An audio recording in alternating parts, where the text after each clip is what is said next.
Aldrin. Aldrin, nandito si Daddy. Aldrin. Aldrin, si Daddy to. Aldrin. Tess. Tess, mahal na mahal kita, Tess.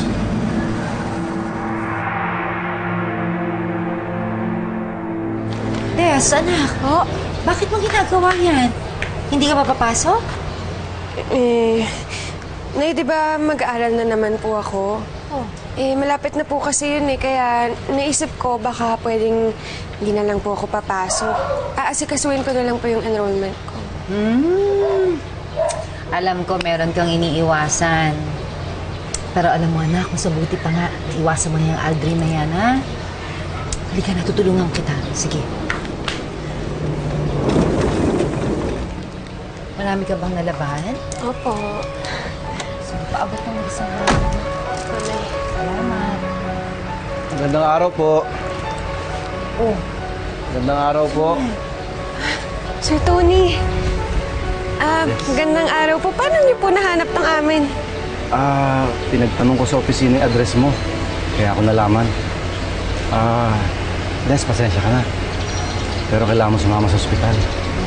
Bakit po? Sino pong nasa ospital? Si Aldrin nabugbog kagabi.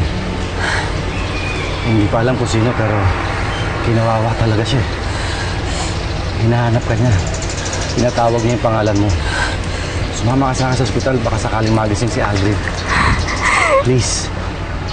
Opo, sasama po ako sa kanya. Sir Tony, magbibihis lang po ako. Pakiintay po ako, please. Nay, kayo na pong bahala, please. Ma'am Celeste, si Aldrin. Ma'am, wala po. Nasa ospital po siya. Binugbog po siya kagabi. Ha? Sino nang bugbog sa kanya? Ma'am, hindi pa po namin alam eh. Saan ospital?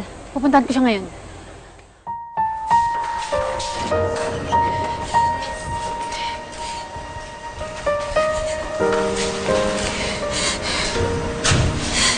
Aldrin?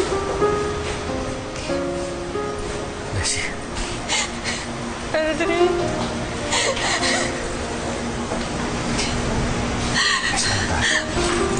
Aldrin?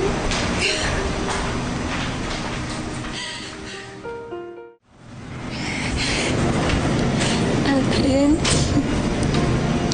Naririnig mo ba ako? Nakikita mo, nandito ako. Hindi kita kayang tiisin. Hindi ko kayang lumayo sa'yo. Aldrin, nahihiya ako sa kapatid mo, pero hindi kita kayang layuan dahil mahal kita. Aldrin, mahal na mahal kita. Aldrin, gising ka na, please.